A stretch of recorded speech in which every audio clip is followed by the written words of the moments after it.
at certain rate of interest। ठीक है, RBI जो है सेंट्रल गवर्नमेंट को ही पैसा दे रहा था 1998 में जब वेज एंड मीन्स एडवांस ले आया, जिसमें उसने कहा कि मैं आरबीआई सिर्फ सेंट्रल गवर्नमेंट को ही पैसा दूंगा for the period up to 90 days at certain rate of interest. ये फैसिलिटी कहलाई आपका वेज एंड मीन्स एडवांस। अब यहाँ पे स्टेट गवर्नमेंट्स ने कहा कि जब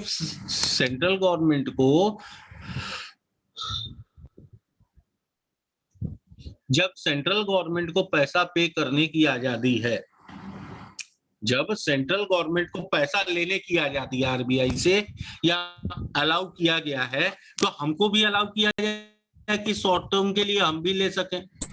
तो इस बात के लिए 2005 में आरबीआई ने एक कमिटी बनाई जिसका नाम था सी रंगराजन कमिटी। कौन सा कमिटी?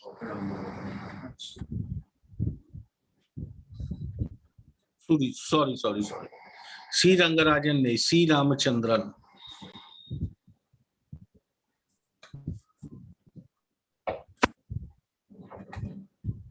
सी रामचंद्रन, ठीक है। और सी रामचंद्रन कमेटी ने रिकमेंड किया कि RBI ways and means advance के through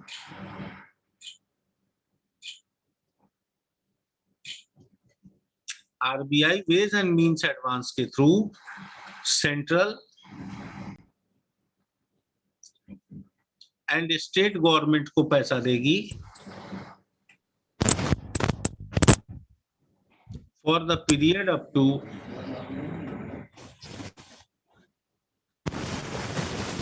90 days at certain rate of interest।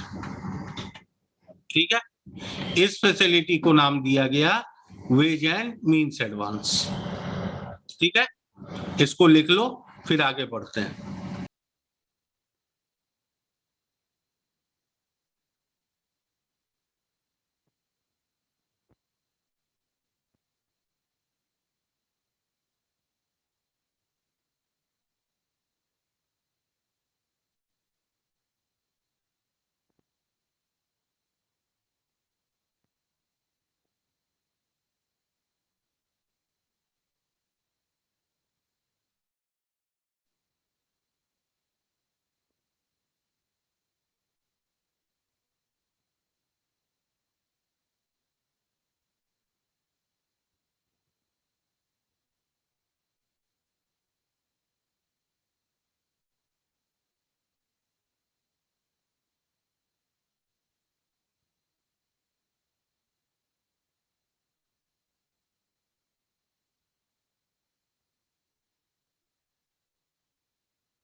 हो गया? Yes sir.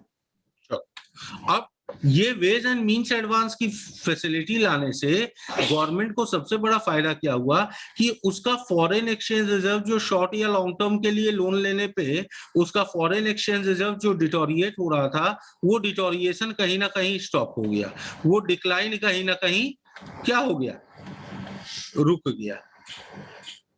और यदि फॉरेन करेंसी रिजर्व हमारा स्टेबल हो जाएगा तो हमारी करेंसी वैल्यू भी स्टेबल होगी।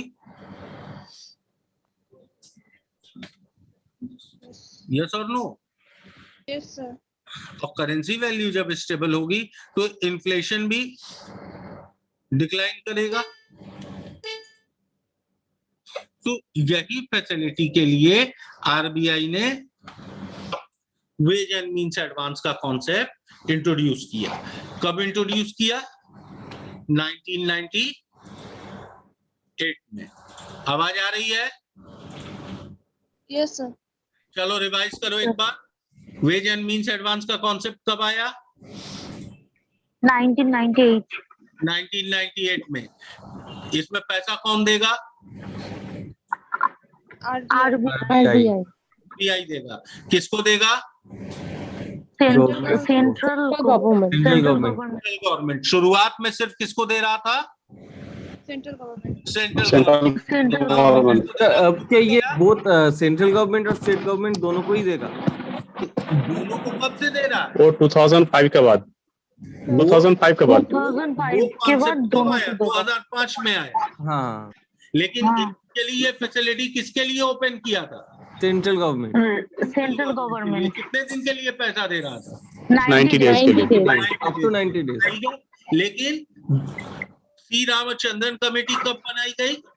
2005। 2005 कहने पे ये फैसिलिटी किसको किसको मिलने लगी? सेंट्रल एंड स्टेट गवर्नमेंट को। State government. हाँ, सेम टाइम पीरियड सेम था। और इसको लेने के फायदा क्या हुआ? हमारा फॉरेन एक्सचेंज, करेंसी वैल्यू और इन्फ्लेशन, ये दोनों स्टॉप हो गया। इन्फ्लेशन हुआ, करेंसी स्ट्रांग हुई और फॉरेन एक्सचेंज रिजर्व हमारा इंक्रीज किया। समझ में आया? अब वेज एंड एडवांस का फैसिलिटी जो है, ये वेज एंड मींस एडवांस की फैसिलिटी कहाँ डिफाइन की गई है, ये भी एग्जाम में पूछता है। तो ये डिफाइन किया गया under section 17 sub section 5 of RBI act 1934।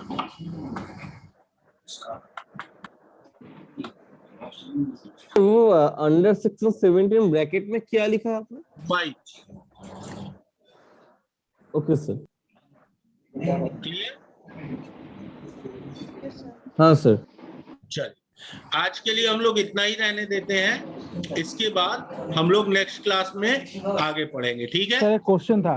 बोलिए। सर कुछ दिन पहले आरबीआई का जो मीटिंग हुआ था उसमें वेल्थ मैनेजमेंट के कुछ एक नोटिस आया था, कुछ एक खबर आया था, वो डेज बढ़ गए, समझ नहीं आया, मैं पढ़ा था। ठीक, आपको हमको ग्रुप में भेजिएगा, हम बता देंगे। Okay okay okay. वो न्यूज हमको सेंड करिएगा, हम बता देंगे, एक्सप्लेन कर देंगे। ठीक है? हाँ sir. Okay.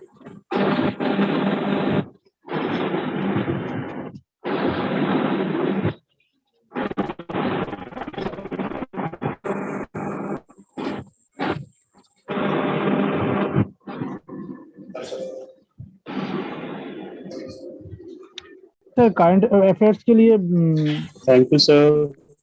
Sir current affairs के लिए लिए मतलब बैंक का पोर्शन क्या ज्यादा पढ़ना पड़ेगा और कितना पढ़ना पड़ेगा? बैंक और बैंक रिलेटेड करंट अफेयर ज्यादा पढ़ना पड़ेगा, और बाकी जो मैंने आपको सिलेबस लिखवाया था ना, हाँ सर, वो सिलेबस का करंट अफेयर फॉलो करिए बस। वो सारे टॉपिक्स आप कवर करिए, वो मोर देन इनफ होंगे आपके लिए। ठीक है? ठीक है सर, ठीक है। ओके, ठीक है।